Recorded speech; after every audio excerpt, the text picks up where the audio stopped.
Hello and welcome to Friday with the Chakontas. I am Mr. Chakonta And I'm Mrs. Chakonta. and we are back. We are back. Back. Back again. Okay.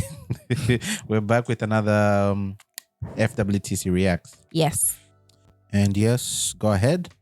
Thank you so much for tuning in. If this is your first time, welcome. Hope you enjoy this episode. And if you do, give it a thumbs up. Please share it with others. And please don't forget to subscribe. For our returning viewers, our returning listeners, thank you so much for supporting us and sharing our podcast. Thank you so much for commenting. And yeah, thank you so much for your support. I hope you enjoy this. And please don't forget to subscribe if you're returning and you actually haven't subscribed yet. And also, drop us a comment. Let us know what you think. What is your input? What would you do in such a situation? And if you are here for the first time, as we said, welcome in Zambian language. Bwelani. Isani Kuno. Is that welcome? Bwelani is calm. Yeah, it's calm. What did you say welcome? I don't know how to. You look at me saying that's not how you say it. And then Isani Kuno. Isani Kuno. Wow, babe. Are you really okay, let's go taking jokes? But yeah. Go ahead. I actually don't know how you properly say you're welcome, but it could be that. Yes, I will get straight into the story. Yeah. I am 36. I was 21 when I got pregnant with my first child. When I broke the news to him, he completely changed. He became abusive to me. He was not supportive, and I ended up dropping out of college. By the time I was giving birth to my baby girl, he had completely disappeared, and his family was very supportive. To feed my daughter, I worked a piece jobs as a waitress, and when my daughter turned 3, I met this man at my workplace. He liked me. He told me to quit my job. Fast forward, we got engaged and eventually got married. We were one small happy family, and it brought me joy that my daughter finally had someone in her life who she called dad. We had another child together a year later, and everything was great. After years together, my husband unfortunately passed away in 2021 during COVID. He left behind my daughter, age 13, and our son, 7, and I was pregnant.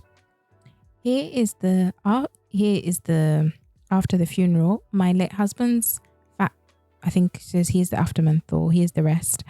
After the funeral, my late husband's family came in and said they would not only recognize our 2 children with the late and the soon to be born baby as the only legitimate children of my husband and not my daughter, because she was still using her biological father's surname.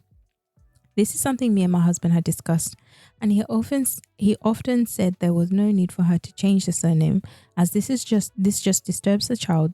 Besides, she still visited some of her aunties on the biological father's side. My late husband's family said the father to my daughter is still alive, and because of that, she has no right or entitlement to benefit from the estate and businesses left behind. This broke me because my late husband treated both our children the same despite difference in surnames.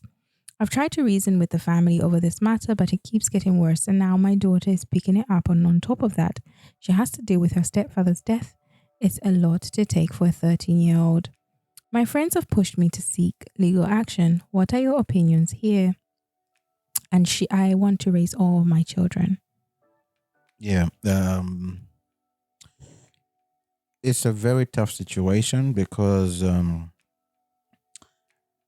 okay. Is there a reason why he did not legally adopt her? We're not told that, but he knew of her and he was happy for her to continue using her biological father's surname.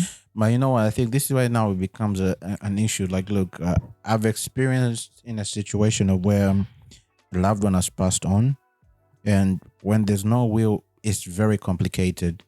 And because of the complication of the situation is that the law now has to step in, and the law has to be able to disseminate what is rightful for the wife and the children. Mm-hmm. But I also see like maybe there's also a clause about dependence, which I'm not sure. Maybe she may fall into that. Yeah. So I don't know what it is. Yeah. So on that situation, so it also depends on if he's died in state or he has got a will. So now I don't understand, why is the family, do you have an idea why the family is the one distributing his assets? Is it looks as if he's left a It's will. it's no. It sounds as if he hasn't left a will, Yeah. and that is why they're now distributing his assets and businesses or whatever goes to what. Basically, one of the things that's addressed is the children. So what goes to the children? Yeah. So they're saying they do not recognize a daughter because he was not the biological father. Yeah. Okay, I think on this situation, the best thing, like she's saying, I think she has to go seek for legal counsel. And I think they'll give her the best advice on how to deal with this situation. Yeah. But I also think on this situation, this is why I'm saying the best way it's very hard to give advice when something has already happened. But I think the best way that this could have at least been addressed and properly managed was if he legally adopted her when he was still alive. And he also, maybe even if he didn't do that, he left it in his will, because everybody will just say it's a hearsay issue. And I think one of the things that we have learned over time is that somebody gave me advice when I was getting married. They told you the worst time that you're going to have problems is when you're getting married or when somebody dies. This is when you see families who are now supposed to be together come together. There will be clashes, and then when somebody dies, then those clashes also come, because now it's like their relationship is somehow ending, and now there'll be certain things that will be said, either disrespectful or in a particular way. And I think that's why sometimes we have to be very there has to be a level of caution on how we address certain things. I think some of the things that we do in our culture, I'm assuming this is Zambian culture. Yes, it's from a Zambian story. So from a Zambian culture, I feel like some of the things, the meetings we have are so close towards the aspect of the event. Yeah. To the point of where a lot of emotions are high. And because a lot of emotions are high, these discussions become maybe not as profitable. And I think what we say in those meetings become, I don't think it's a good time to have such conversations personally. It becomes an issue and all that stuff. And I think some people will take offense, like, people will take offense in how you address certain things. And I think the best way is just for us to ask God for wisdom, and God can help us in this situation. It's not basically saying that we, on our side, we've done it the perfect way. We're just saying that from experience, I would say basically these things are hard. They're very hard to deal with, and we don't know what's fair. And I think that's why the law sometimes, that's why I think the law of Zambia, I think, is fair. It tests the aspect of, we have to test the aspect of the law of Zambia. And the law of Zambia is fair in the sense of it gives a level of proportionality that is fair in the particular way that I think, personally, that's what I think. And I think the one who gets the biggest chunk is probably the wife. And then it's the children. But if the children get the 50%. It just depends. If there's one child, then they end up getting the biggest chunk. If there's multiple children, they end up being less. They end up splitting on that. You know, as we have said, like even before, like sometimes even if the children are older and they've seen that their mother's done well, they sometimes just give the money to their mother and all the aspects to the mother. So we've seen different ways of how this is addressed. But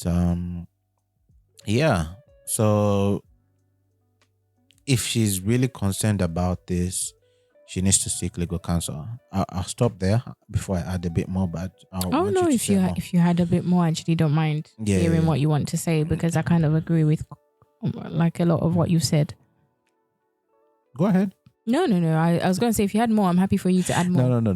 It's okay. It's okay. No, I definitely agree. I think there's two layers. There's a layer of she's given us a scenario, and then and the question is, what should I do now? And then there's the layer of saying, okay, now we've seen this. How do we now take lessons from such a situation? So I think there are two levels. So in addressing her current situation, it's not about what should have been done, because we know that that's not it's not gonna make things any better. It's not gonna help the current situation. We're just looking at and saying, actually now, the best thing is to seek legal advice, and therefore there's, it's very black and white, and the courts will help you decide. And therefore, and to be fair, I think you're right. I think there is room for dependence, and then also, and just seek legal advice, and that will help sort of, because what can happen during times like this is people end up saying things out of emotion, like what you were saying, or things because they're feeling so much pain. It's a painful time, and then you end up saying things that are read wrong, or someone says things that you don't, when you reflect, you wish you hadn't said something like that. And you could find yourselves destroying relationships over a situation which is supposed to even help you guys to grieve together and to bond more, and to be there for one another, because you're all feeling something. You're all feeling this burden. You're all feeling this hurt and this grief.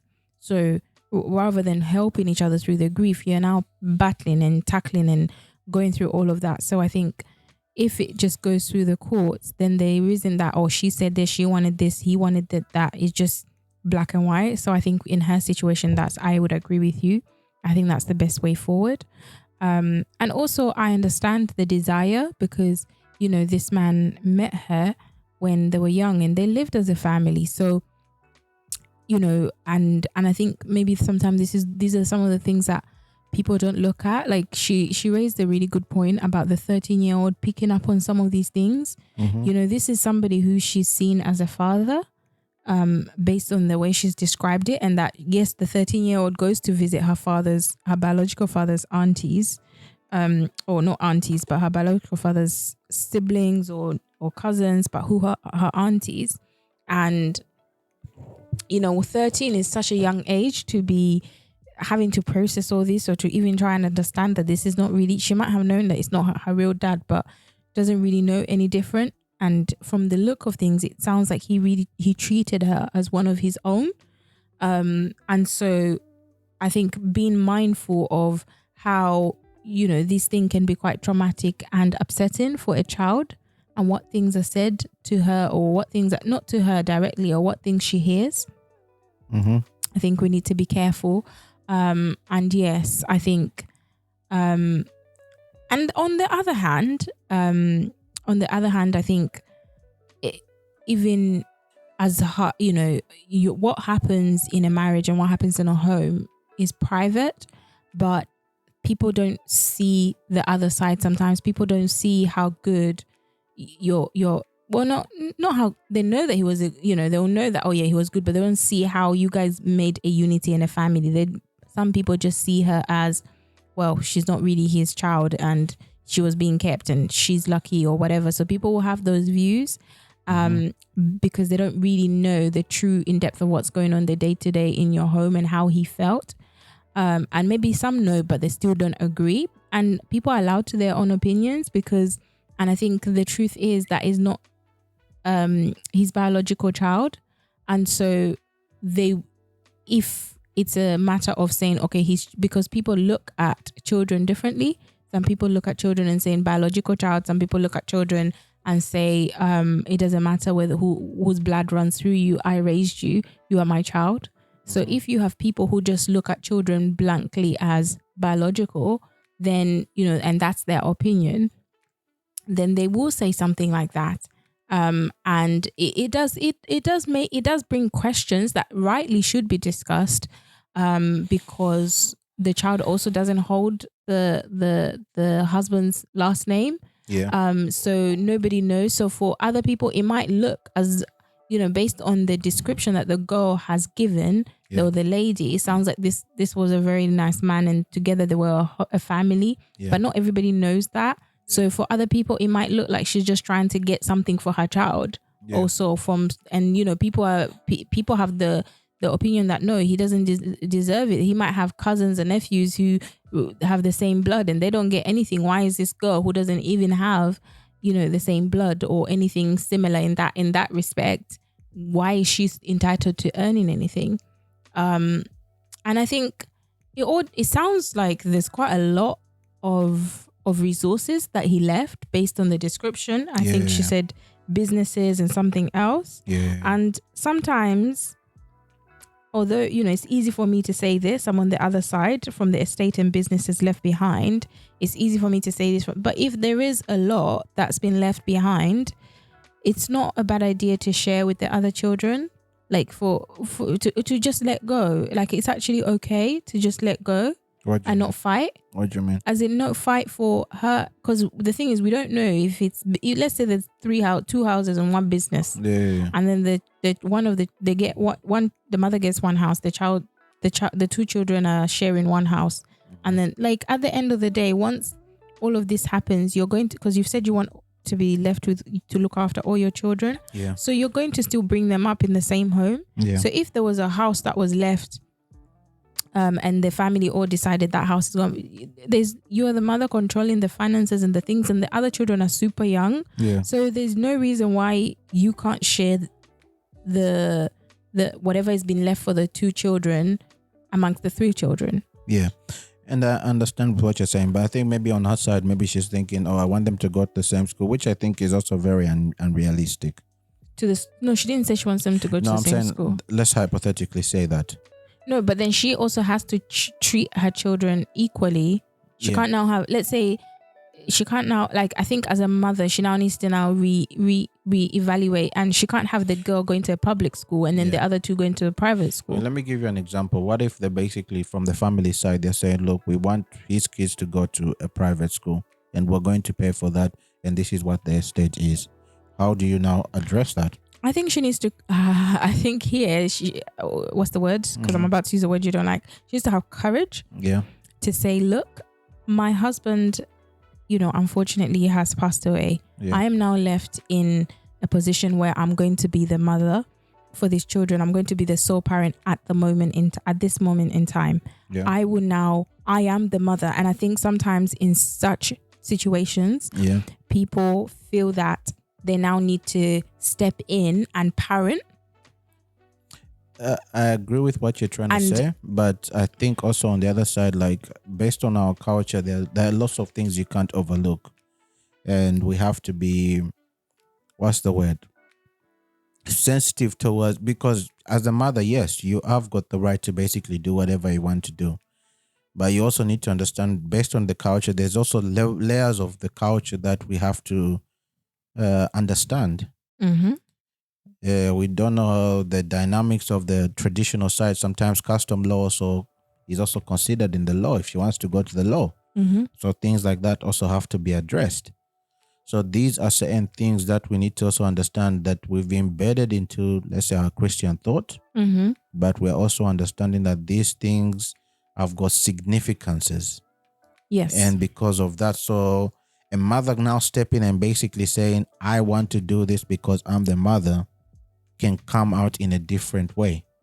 So I think there has to be a level of how we can understand, of how we can amicably agree.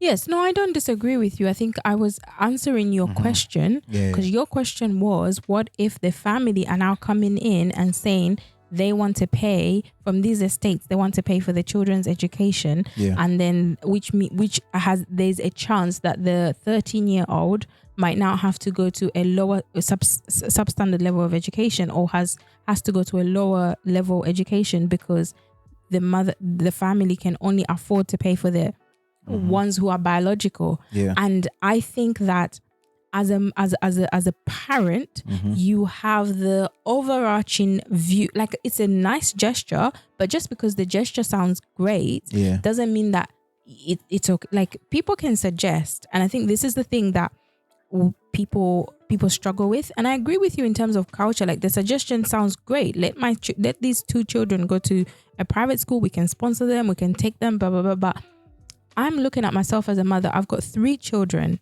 Right. These are not adults. This is not like I have one who's 20, one who's 10, and one who's 8. There's a difference between the mindset of a 10-year-old or the 20-year-old and the 13. This is a 13-year-old child.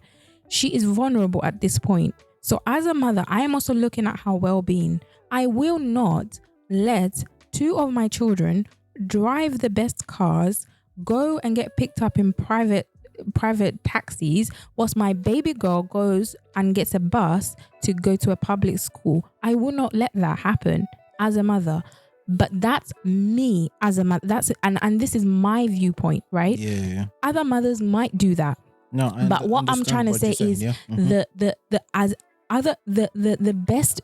Everybody has a best, like the family, because we're looking at the family of her late husband, have the best interest of these 2 children. Yeah. I, as a mother, have the best interest of my 3 children, and I would treat them as equally as I am able to in a best way that I can. And the thing is, based on the description that she has given of her husband, she also has that confidence and that backing and saying, my husband would have been happy with this kind of way. So I'm saying Rute, other families can come in. Where you're coming from. Other families can come in and say, we, based on his estates, we're good. And the thing is, people, that there's a level of control that they're trying to also have on the children, because the question is, how are these, and the thing is, we don't know the full details. How are these, if the estates are split, let her deal with, yes, as in there should be transparency, yes, let her deal with it how she, you can't be like, oh no, this is his house, you're going to be collecting the rentals, and then like, but we still need to know. No, like these things actually get shared and split, and it's not like we now need to know, what did you do with your money? What did I, like when the mother gets given the money, let's say there was 10,000 kwacha, and it's been split halfway. The mother gets 25, the wife gets 25, and the children get 50. She's now not going to start going to the mother and saying, so what did you do with your 25 share? So the family shouldn't now start be asking, what have you done with your...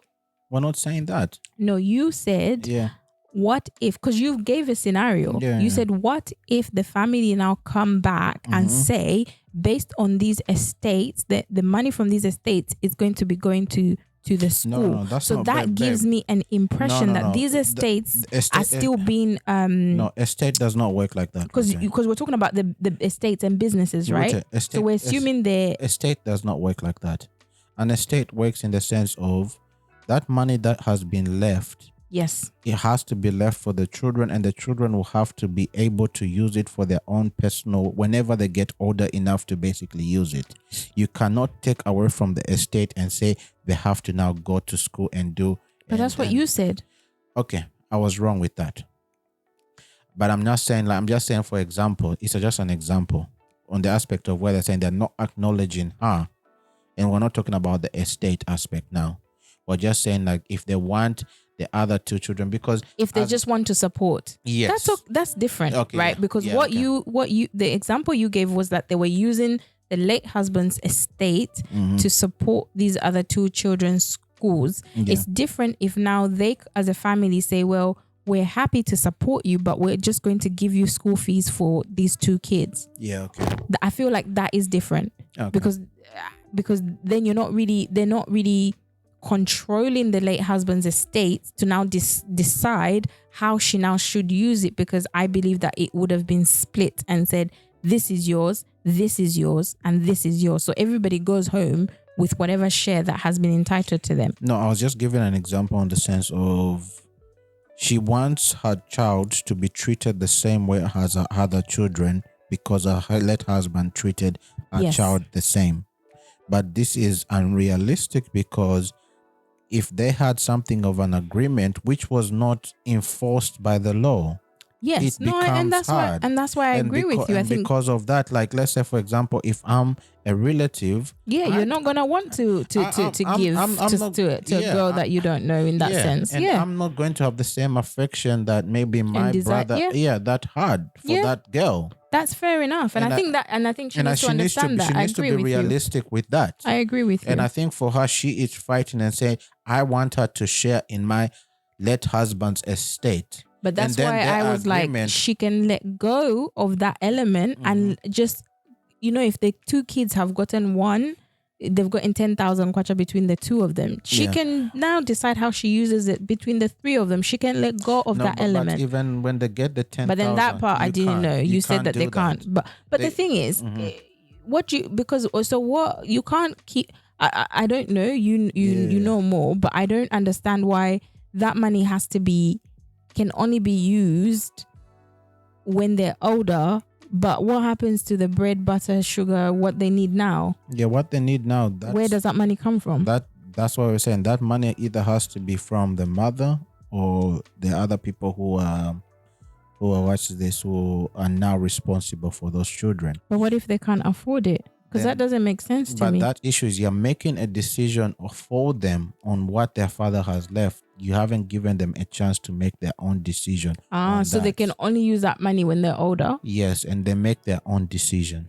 I guess that's fine then. It settles the problem. Yeah, but now the issue is about she can come in the class of beneficiary. Yes. That's what we're saying.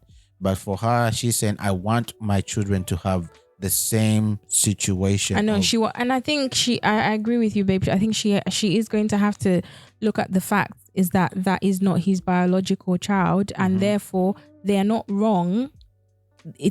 She's not wrong and they're not wrong. Yeah. So they're not wrong in actually saying no, she's not entitled to it, and she's not wrong in saying she's entitled to it. And I think the best way forward when it comes to something like that is what we've said is going to the law. But she is wrong because she doesn't have a legal precedence. So I'm saying for them, they'll feel like she is wrong because we're saying we're only acknowledging the children who are there and everything like that. I'm not saying it's right. No, but what I'm saying is she's not wrong either. She's not wrong. What we're saying is that's why now the better middle ground will be for her to get it as a dependent. That is a better middle ground because it's most likely probably going to be less than as a child, but at least she'll get something and at least they've met in between. So she's not wrong in wanting her child to also benefit from it. I don't think she is. You feel that she is, but I don't feel like she is because of the relationship that she had and describes her and her husband, that they actually had a conversation. They even had a conversation about the child's last name. So I don't feel like, and I feel like they used to live and treat the child as their own, the both of them. So I don't feel like when your husband has given you that confidence and just saying, no, I'm getting you and your daughter, you are both my family and she's my daughter. Yeah. And probably this child grew up calling him father. And so that's what I'm saying. I feel like she's not wrong in having that desire, but we have to be realistic in the sense that the other people are also not wrong in making the claim that she cannot benefit because she was not his biological child. And I think the law will also favor them in the sense of she's not the biological child. And I think that's why they have a bracket for dependents. And I'm saying that's why I think it's very hard for us to give advice now when something has already happened. And we're saying in the situation, the best way that I think they should have conducted this is make it formal and make it legal. Yes. In the sense of, okay, I don't really care about your surname, but I'm willing to adopt you. Maybe even the surname situation would have made it much easier. And I think the problem also on our side is that we don't really look at death. We don't go into marriage thinking about death. No, we don't. And I think that can be a very challenging situation. And I think we those now situations of where like you feel like people are being unfair and everything like that, I think it's hard. But I think you also need to be realistic and see it on the other perspective. And you're saying this unfair and this whatever, but I'm also looking at it from another aspect. Because I think for the other people, they will just say like, look, our interest is those two children. Which is not wrong either. It makes her parenting difficult. And I think overall she now has to decide how she allows that to play out in her home. In her home, yes. So they're not wrong in saying we just sponsor the two, but I think as the mother, she now has the final authority, the final say in how do I allow this to play out in my home. Yeah, but let's say for example, that's the problem now that comes like I'm saying when I brought the issue about a school. There's some like let's say there's a law, there's a what's that called? A will. But in the will he is specifying my children. But there's a problem here. That girl is not his biological child. So what does he mean by my children? And now he's like he has a state that is now directing and saying my children get this, but she's now arguing and saying that's his child. We agreed on this.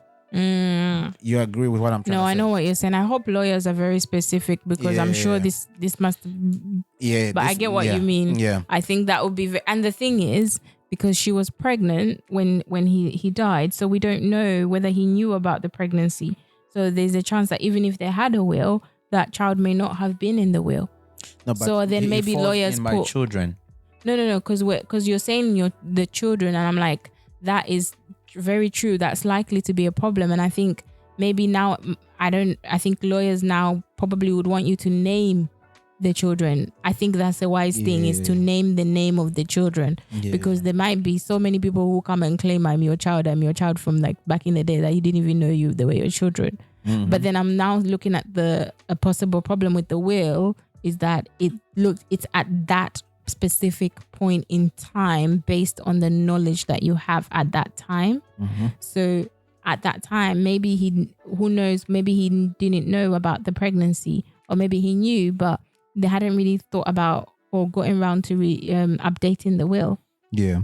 But it also seems like what is being done here is like, I feel like what I'm saying is like maybe there's no will, I'm assuming. Yeah, I don't But think I they feel have a like will. now it becomes like the family are the ones who are now administrating this whole situation. Yeah. And It now, seems like it feels like she's so detached from it. And I think that's what I was saying. It doesn't make sense where they're saying the businesses. It feels like she's very detached from it. Like it's almost like she doesn't know the businesses. I might be wrong, but does she know the businesses that he has, or, like and I think this is where like, this is not based on her story, but obviously she wasn't asking us about that. That's why she probably didn't go into detail. She asked us about something else.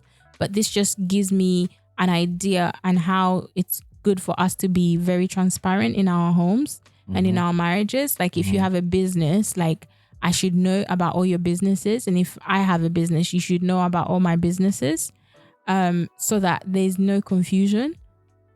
And you know what business, okay, if you're saying business, and I think it's very difficult, and I think, as we grow older and we experience these things, it just goes to show us why a will is a good idea. Although nobody, like you said, nobody wants to start talking about a will. Nobody wants to. It's not a nice conversation to have. mm-hmm. It's very daunting and very dark, but it's also very important conversation to have because of such things. Because if let's say you've made a decision that you're going to be a stay-at-home mom, and he's going to be working on these businesses, and these businesses happen to be in his name. Yeah. But maybe you've been at home doing some of this stuff, because we've done businesses before where you can just you might not be there, but you help. There are different ways of helping, but the fact that you're stay-at-home mom, you're helping him grow his business. The fact that you are stay-at-home mom, you're helping with all the other elements of the house, whilst he focuses on other elements of the house. So it's like his business is your business and your home business is his home business. You're just sharing out the chores. Yeah. So it's just going to show like how you can be without a will, how you could be what's the word, like you find that you don't benefit as well as you should. Because when you have a will, it does help. I think it really does help in terms of deciding, and then there's no confusion as well. And I think this is probably I hate it, but we did talk about it. It's something that I think we need to do more. Yeah. Because these things bring a lot of tension and a lot of problems. Yeah, that's true. On the other side, I'm just like, now how do we treat this biblically? Because I think there's a lot of things, maybe we've answered them from our personal views, and thoughts. also the law of Zambia. And with this one, maybe sometimes there'll be also a bit of bias on each one of us. Yes, definitely. Based on maybe our experiences, how life experiences, thoughts. as well as also maybe how things are perceived in our culture. Yes. On those situations. Biblically, the way I'm basically looking at it, I don't think biblically there's a right framework on how to deal with situations on when somebody is passed on. But I also see there's another aspect of, if we can use general situations of how things are done, there's a good example of maybe the Ruth and Boaz situation Mm. where like somebody had like Naomi on the piece of land, and whoever had towards this, that was more of Jewish history, Jewish culture. Mm. Let's say now as believers, what we're supposed to do is we're called to love one another. We're Mm-hmm. supposed to live in harmony as best as we can with one another, and try our best to do the best that we can in a way that we see is fair in God's eyes. So in this situation, the argument now also has to now appeal to our Christianity. Yeah. I And think, also yeah. it has to appeal to our Christianity and say, is us, let's say on the family side, is them basically putting that girl aside who's been raised in that household, Mm-hmm. who they know, probably even then maybe they're saying they know that girl and everything like that, and just because of technicality, Mm-hmm. they're basically saying she's not entitled to that. That can look unfair, and that can also look unjust. It can look unjust but unfair, but also something that is not loving in that particular way. And I think also some people also maybe have to be honest and basically say, based on their conversations, maybe he's also specifically said that, and it may have not been a legal document that he said, but maybe he also had a conversation with the sister or the brother or the whatever, and those some people need to stand up and say that. But the problem now we have is like it's only coming from her. But again, we also see like in certain situations, people gang up and they'll side with certain situations, and also for her, she'll side on what her best interest is, which is her child. For them, they'll side on the best interest on what they feel is his true legacy.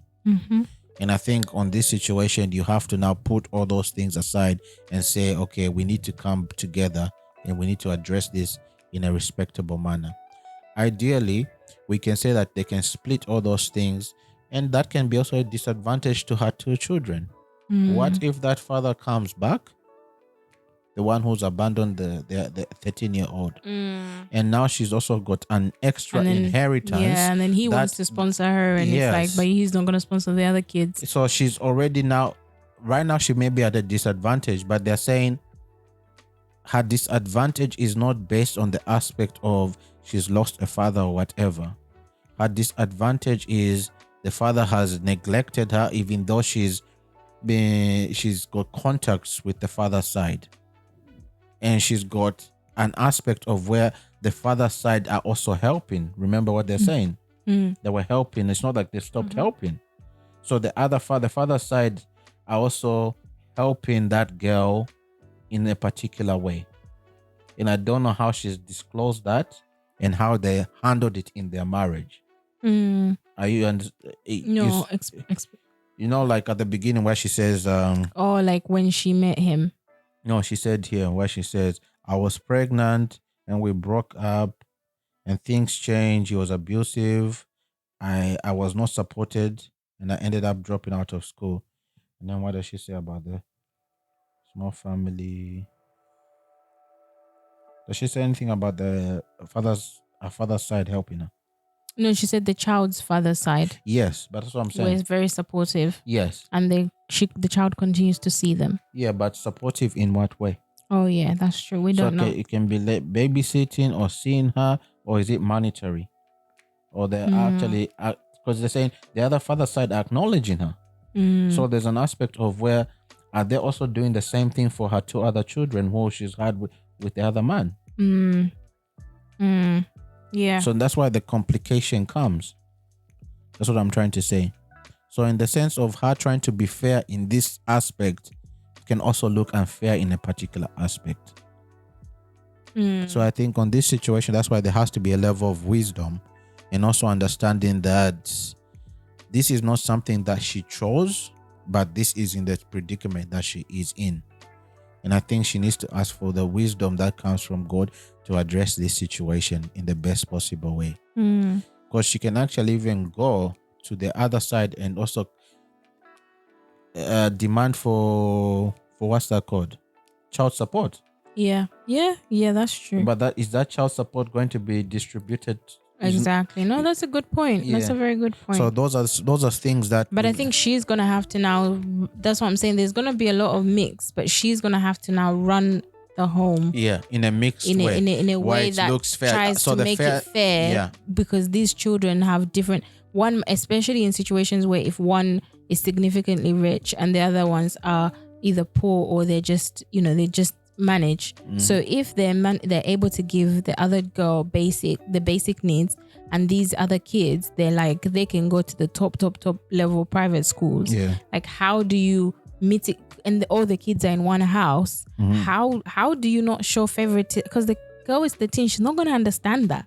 She's not gonna get it. But I think maybe Brute, you're also looking at it from an aspect of fairness comes, because I've also seen like some fathers who, like, let's say the father is not in the home, and then when he goes and takes his child, this woman has got children with different people.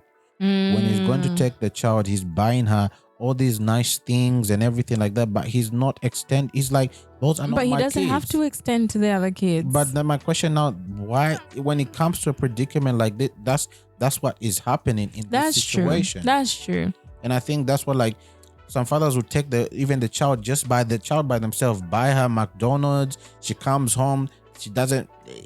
It's the brothers are not, the brothers and sisters are not sharing in that. And I think that's why it also comes to the situation of, maybe that's why I'm saying, like, sometimes it's very hard.